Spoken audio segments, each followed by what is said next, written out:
Olivia Pratama dari program studi Administrasi Bisnis.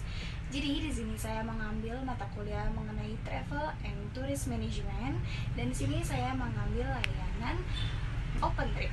Dan sebelum saya menjelaskan apa itu Open Trip, sebelumnya saya mengambil contoh ke Gunung Merbabu via Swanting. Untuk lebih lengkapnya, mari kita simak. Ya, sebelumnya kalian udah pernah mendengar belum sih apa itu Open Trip?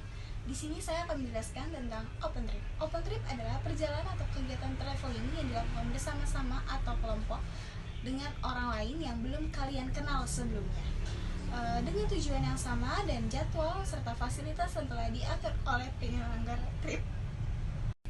Peserta akan bergabung dalam satu grup yang sudah terorganisir sehingga tidak perlu repot merencanakan perjalanan sendiri. Open Trip biasanya lebih murah karena biayanya ditanggung bersama dan adanya koneksi dari penyedia trip tersebut yang dapat memperoleh harga layanan lebih terjangkau. Ini juga menjadi kesempatan untuk bertemu teman baru dan berbagai pengalaman dan perjalanan yang bakalan seru nantinya. Jadi ada perbedaan apa itu Open Trip dan Private Trip. Yang pertama itu perbedaannya ada fleksibilitas waktu, peserta, dan rencana perjalanan. Open Trip jadwal dan grupnya sudah ditentukan, sedangkan Private Trip bisa diatur sesuai keinginannya sendiri. Oke, untuk selanjutnya kita akan membahas tentang harga dan gimana cara bookingnya. Untuk harga ke Gunung Merbabu kita mengambil harga dengan 850.000 per orang, dan untuk cara bookingnya bisa melalui WhatsApp dan Instagram. Jadi di sini kita menjelaskan tentang trips, detail tripnya. Untuk include-nya dengan harga 850 yaitu transportasi PP yang sudah termasuk dengan BBM, driver, tips dan tol. Jadi kalian tidak perlu membayar lagi. Simaksi, gap, porter tenda, porter logistik, porter air, tenda kap 4, alat masak, tenda toilet, kebersihan BC, rumah singgah, makan selama pendakian 3 kali, perlengkapan makan dan minum, logistik, welcome drink, buah, P3K, HT dan sertifikat PDF. Untuk exclude-nya, di sini perlengkapan dan kebutuhan pribadi, itu biasanya untuk salin kalian bisa membawanya sendiri. Porter pribadi, kita tidak menyediakan porter pribadi. Obat-obatan pribadi seperti yang punya penyakit dalam. Untuk makan selama perjalanan seperti sembilan, kita tidak menyediakan. Air dan minum dan makan selama trekking, dan ojek base camp. Dan untuk syarat ketentuan tripnya, wajib mengisi data diri dari awal, sehat jasmani dan rohani, biasa kita minta surat kesehatan. Untuk pembayaran DP sebesar 200.000, apabila cancel DP dianggap hangus, reschedule minimal H-7.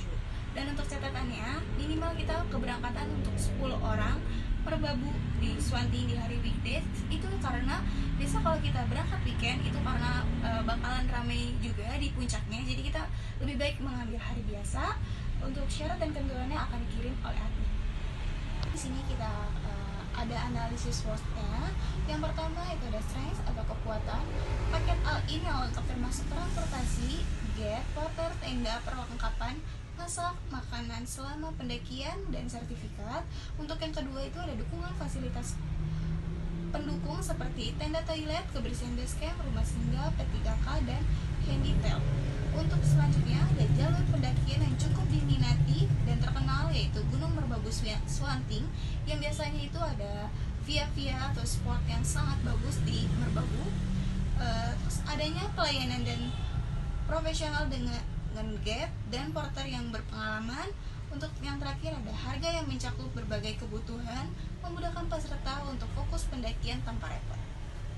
Dan untuk selanjutnya ada weakness untuk kelemahan. Di sini kelemahannya itu kita minimal keberangkatan 10 orang, membuat fleksibilitas jadwal berangkat menjadi terbatas. Untuk yang kedua, beberapa kebutuhan pribadi peserta tidak termasuk dalam paket, seperti perlengkapan pribadi dan obat-obatan. Dan untuk yang terakhir ada pembatalan mengakibatkan DP hangus, yang dapat menimbulkan risiko bagi peserta yang tidak ikut fleksibel.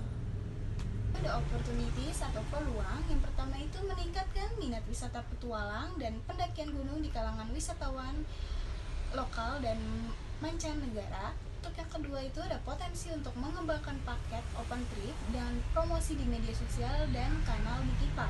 Untuk yang ketiga itu kesempatan bekerja sama dengan komunitas pendaki dan agen perjalanan untuk meningkatkan volume peserta. Untuk yang keempat, dapat mengoptimalkan pariwisata berkelanjutan dengan menjaga kebersihan dan ekologis base camp dan jalur pendakian. Dan untuk yang terakhir, memberikan edukasi dan pengalaman pendakian yang aman dan nyaman sebagai nilai jual tambah. Dan untuk yang terakhir itu ada threats atau ancaman, lebih tepatnya ke resiko. Yang pertama, cuaca buruk dan kondisi alam yang tidak menentu dapat mengganggu jadwal pendakian. Yang kedua, kompetisi dengan menyediakan paket pendakian lain yang menawarkan harga lebih murah atau fasilitas berbeda. Dan yang ketiga itu resiko kesehatan dan keselamatan peserta selama pendakian yang bisa mempengaruhi reputasi penyelenggara. Keempat, peraturan dan kebijakan pemerintah yang bisa merubah terkait pendakian gunung dan pariwisata. Dan untuk yang terakhir ada potensi dampak lingkungan jika jumlah pendaki berlebihan tanpa manajemen yang baik. Sekian presentasi saya mengenai layanan open trip. Untuk kurang lebihnya mohon maaf. Wassalamualaikum warahmatullahi wabarakatuh. Bye bye.